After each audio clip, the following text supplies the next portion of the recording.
Olá, é muito bom ter você aqui. O assunto não poderia ser outro: coronavírus. Eu sei que está todo mundo cansado de ouvir, todo mundo cansado de falar a respeito, mas essa é a nossa nova realidade. De um dia para o outro, nós estávamos todos envolvidos com o nosso trabalho, com os nossos compromissos, nossas responsabilidades, e de repente, literalmente, de um dia para o outro, todo mundo confinado em casa, aquartelado, de quarentena, em isolamento. E é óbvio que essa relação íntima, familiar, entre casais, entre filhos e pais, trouxe algumas alterações comportamentais. E você deve ter percebido isso. Algumas notícias recentes me chamaram bastante atenção a respeito desse tema. O portal G1 trouxe uma notícia que diz o seguinte: coronavírus, confinamento teria causado número recorde de divórcios em cidades da China. Na reportagem, a G1 traz a informação de que em um município da China chamado Xi'an, depois do relaxamento do isolamento social, muitos casais, um número recorde de casais, se dirigiram, procuraram os cartórios da cidade para dar entrada no pedido de divórcio. Muitos casais. Uma outra notícia também falando a respeito disso, agora na revista Época, diz: coronavírus, após confinamento, cidade na China registra recorde em pedido de divórcio.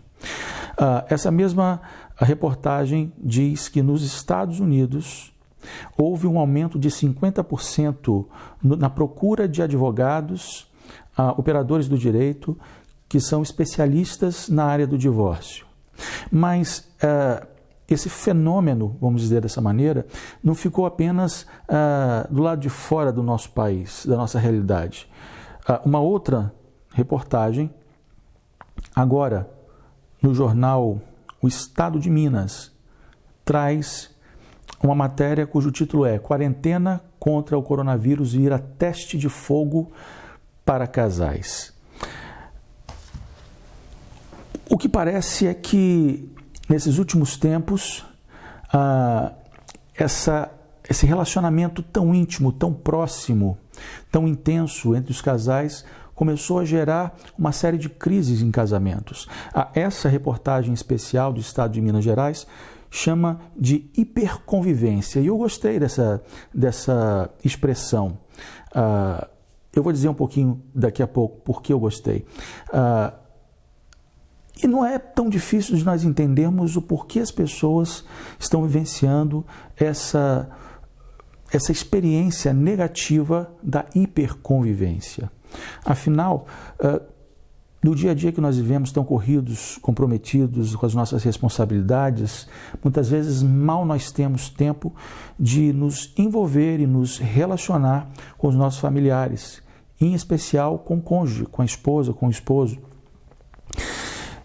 E acabou que o coronavírus trouxe à tona ou descortinou uma realidade que muitas famílias, muitos casais vivenciavam e agora precisaram encarar de frente. Casais que já não viviam bem há algum tempo, que não tinham tempo para o casamento, viviam de aparências, apenas dividiam um teto. Agora são forçados a conviver dia a dia, um olhando para o outro e encarar um problema que já vinha de muito tempo.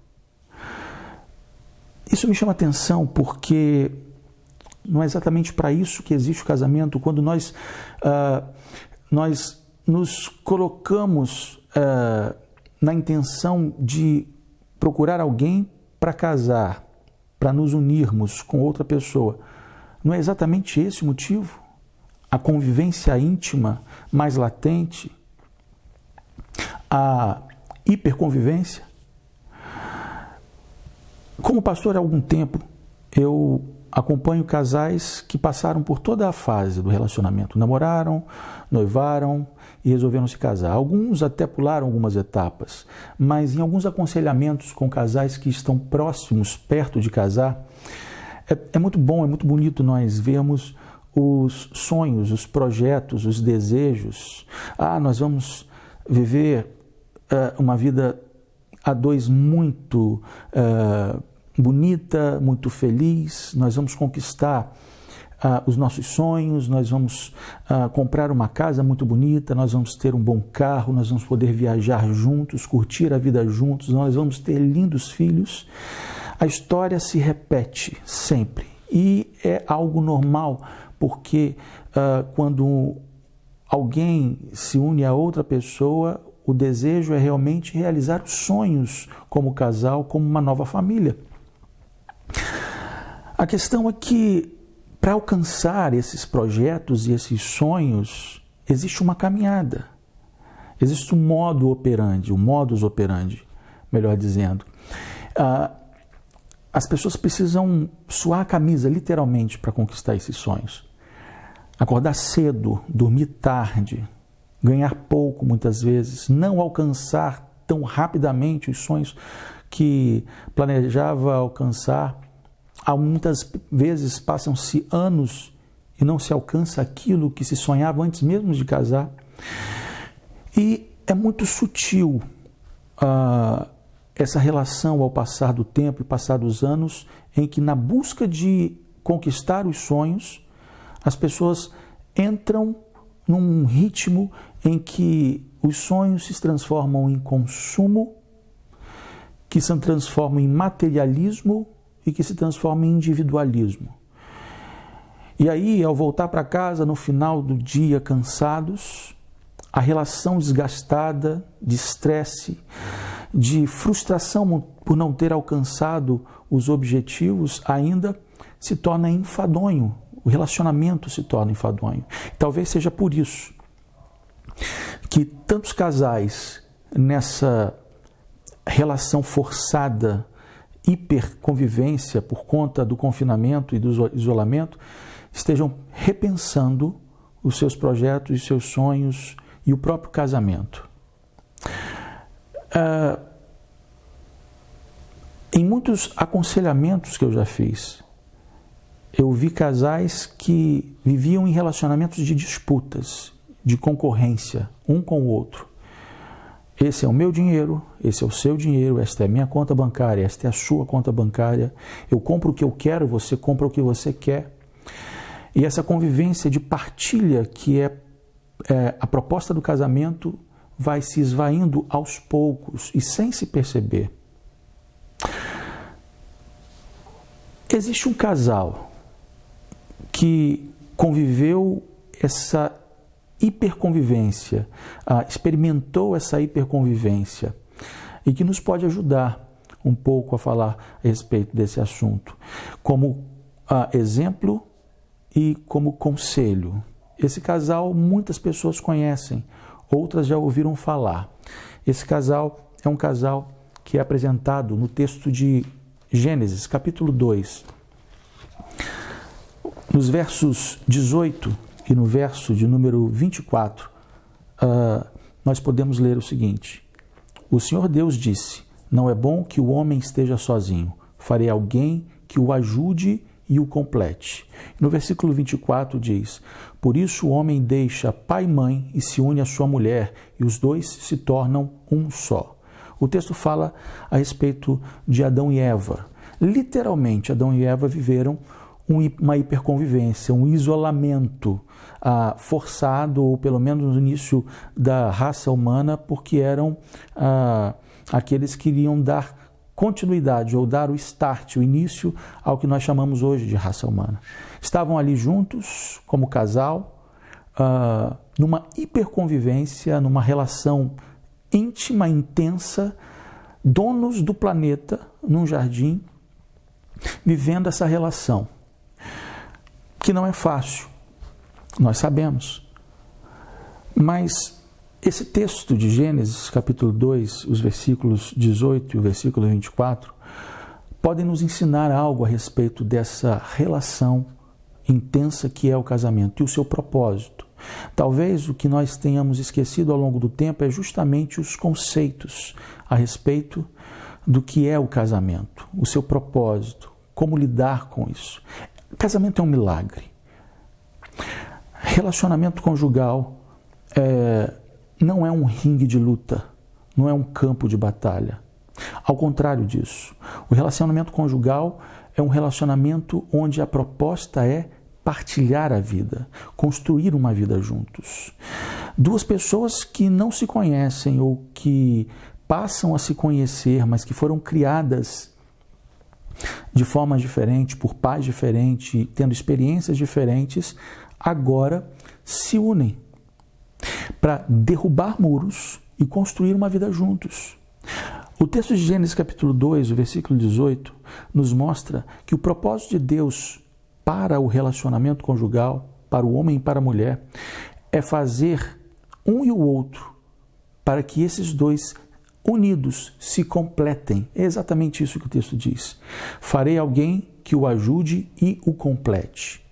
A expressão completar aqui é muito profunda, porque a proposta de Deus para o homem e a mulher, como casal, é que um complete o outro fisicamente, fisiologicamente, emocionalmente, espiritualmente, em todas as áreas.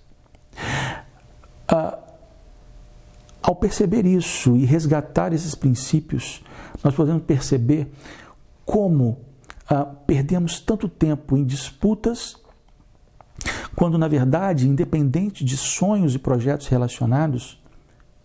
realizados, o mais importante é um completar o outro e um apoiar o outro. O versículo de número 24 ainda diz: por isso o homem deixa pai e mãe e se une à sua mulher e os dois se tornam um só. Um só. Casamento não é apenas partilhar um teto, uma cama, uma mesa. Casamento é partilhar a vida, aonde defeitos e qualidades fazem parte do pacote, em que dão cor, brilho e beleza à vida. Ninguém é feito apenas de qualidades, também é feito de defeitos. Casamento é se doar, é se dar, é se propor a completar a necessidade do outro, como o texto bíblico diz, e assim se tornando um. Eu vou dar aqui 3 dicas para passar por esse período de hiperconvivência de maneira saudável no relacionamento. Essas dicas não são minhas, é do pastor Fabrício Iguier e sua esposa da Igreja Plena de Caraí, e eu vou tomar a licença de utilizá-lo aqui para abençoar a sua vida. Veja, primeiramente, esterilize o relacionamento, joga fora, limpe tudo que está trazendo algum tipo de peso, de desagrado no relacionamento conjugal. Comportamentos, aquele momento que a gente às vezes se estressa e é áspero demais e incomoda a pessoa, incomoda a esposa, incomoda o esposo. Outras coisas que nós sabemos que muitas vezes incomoda a pessoa que nós amamos e que nós podemos mudar, nós podemos esterilizar, tirar, abandonar da nossa vida. Então esterilize-se. Outra dica, deem likes, curta as coisas que a sua esposa faz, curta as coisas que o seu esposo faz. A gente às vezes foca muito no negativo, às vezes a gente foca muito na coisa que é ruim, aquilo que a gente faz de ruim, o que o outro faz de ruim. Então, foca naquilo que ele faz de bom, curta, elogie. Isso certamente vai gerar nele ou nela o mesmo sentimento e o mesmo comportamento. E a terceira dica, exercite-se. E não estou falando de exercitar-se fisicamente, tirar os móveis, esparramar os móveis, espalhar os móveis da sala e fazer exercícios físicos. Não, exercite-se naquilo que você tem de melhor e que você pode oferecer de melhor para outra pessoa, para o seu cônjuge, para a sua cônjuge. Exercite-se em se controlar quando a aspereza já está às portas, quando a incompreensão está ali já na ponta da língua. Exercite o amor, exercite a paciência, exercite o companheirismo, exercite a atenção, o tempo de qualidade. Tantas coisas nós podemos exercitar e, obviamente, receber grandes grandes resultados disso tudo. Nós não temos muito o que fazer nesse tempo. O coronavírus está aí, o isolamento social é uma realidade e a hiperconvivência também. A gente não pode ou não precisa tomar o caminho mais fácil, o da ruptura, o do abandono. Talvez o caminho da resolução, da conversa, do olho no olho, seja um caminho mais difícil, mas certamente é o caminho mais proveitoso.